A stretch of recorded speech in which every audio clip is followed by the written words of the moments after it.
Chapter 29. Valancy toiled not, neither did she spin. There was really very little work to do. She cooked their meals on a coal-oil stove, performing all her little domestic rites carefully and exultingly, and they ate out on the veranda that almost overhung the lake. Before them lay Mistawis, like a scene out of some fairy tale of old time. And Barney smiling his twisted, enigmatical smile at her across the table.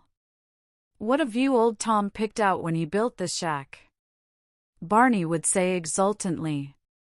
Supper was the meal Valancy liked best. The faint laughter of winds was always about them, and the colors of Mistawis, imperial and spiritual, under the changing clouds were something that cannot be expressed in mere words. Shadows, too, clustering in the pines until a wind shook them out and pursued them over Mistawis. They lay all day along the shores, threaded by ferns and wild blossoms. They stole around the headlands in the glow of the sunset until twilight wove them all into one great web of dusk. The cats, with their wise, innocent little faces, would sit on the veranda railing and eat the tidbits Barney flung them. And how good everything tasted! Valancy, amid all the romance of Mistawis, never forgot that men had stomachs. Barney paid her no end of compliments on her cooking. After all, he admitted, there's something to be said for square meals. "I've mostly got along by boiling 2 or 3 dozen eggs hard at once and eating a few when I got hungry, with a slice of bacon once in a while and a jorum of tea." Valancy poured tea out of Barney's little battered old pewter teapot of incredible age. She had not even a set of dishes, only Barney's mismatched chipped bits, and a dear, big, pobby old jug of robin's egg blue. After the meal was over they would sit there and talk for hours, or sit and say nothing, in all the languages of the world, Barney pulling away at his pipe, Valancy dreaming idly and deliciously, gazing at the far-off hills beyond Mistawis where the spires of firs came out against the sunset. The moonlight would begin to silver the Mistawis' dusk. Bats would begin to swoop darkly against the pale, western gold. The little waterfall that came down on the high bank not far away would, by some whim of the wildwood gods, begin to look like a wonderful white woman beckoning through the spicy, fragrant evergreens. And Leander would begin to chuckle diabolically on the mainland shore. How sweet it was to sit there and do nothing in the beautiful silence, with Barney at the other side of the table, smoking. There were plenty of other islands in sight, though none were near enough to be troublesome as neighbors. There was one little group of islets far off to the west, which they called the Fortunate Isles. At sunrise, they looked like a cluster of emeralds, at sunset like a cluster of amethysts. They were too small for houses, but the lights on the larger islands would bloom out all over the lake, and bonfires would be lighted on their shores, streaming up into the wood shadows and throwing great, blood-red ribbons over the waters. Music would drift to them alluringly from boats here and there, or from the verandas on the big house of the millionaire on the biggest island. "Would you like a house like that, Moonlight?" Barney asked once, waving his hand at it. He had taken to calling her Moonlight, and Valancy loved it. "No," said Valancy, who had once dreamed of a mountain castle 10 times the size of the rich man's cottage and now pitied the poor inhabitants of palaces. "No. It's too elegant. I would have to carry it with me everywhere I went. On my back like a snail. It would own me, possess me, body and soul. I like a house I can love and cuddle and boss. Just like ours here. I don't envy Hamilton Gossard, the finest summer residence in Canada. It is magnificent, but it isn't my blue castle."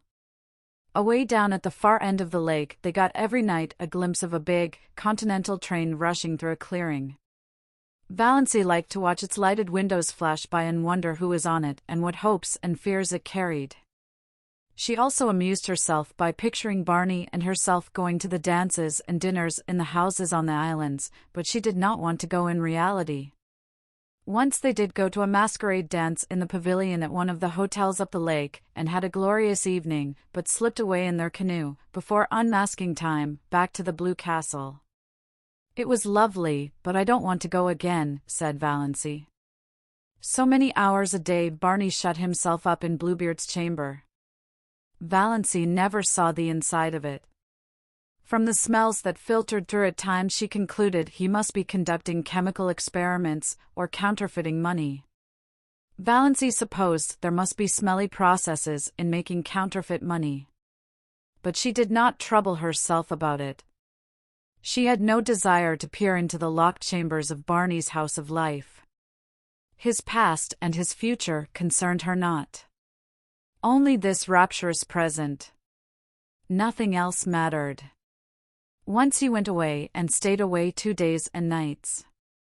He had asked Valancy if she would be afraid to stay alone, and she had said she would not. He never told her where he had been. She was not afraid to be alone, but she was horribly lonely. The sweetest sound she had ever heard was Lady Jane's clatter through the woods when Barney returned. And then his signal whistle from the shore. She ran down to the landing rock to greet him, to nestle herself into his eager arms. They did seem eager. "Have you missed me, Moonlight?" Barney was whispering. "It seems 100 years since you went away," said Valancy. "I won't leave you again."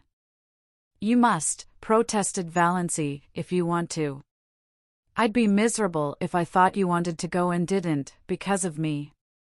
I want you to feel perfectly free." Barney laughed, a little cynically. "There is no such thing as freedom on earth," he said. "Only different kinds of bondages. And comparative bondages. You think you are free now because you've escaped from a peculiarly unbearable kind of bondage. But are you? You love me, that's a bondage. Who said or wrote that the prison unto which we doom ourselves no prison is?" asked Valancy dreamily, clinging to his arm as they climbed up the rock steps. "Ah, now you have it," said Barney.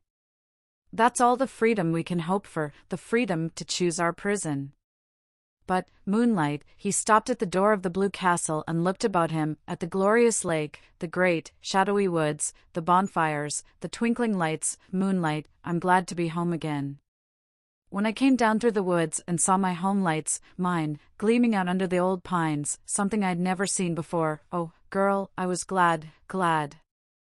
But in spite of Barney's doctrine of bondage, Valancy thought they were splendidly free. It was amazing to be able to sit up half the night and look at the moon if you wanted to. To be late for meals if you wanted to, she who had always been rebuked so sharply by her mother and so reproachfully by Cousin Stickles if she were 1 minute late. Dawdle over meals as long as you wanted to. Leave your crusts if you wanted to. Not come home at all for meals if you wanted to. Sit on a sun-warm rock and paddle your bare feet in the hot sand if you wanted to.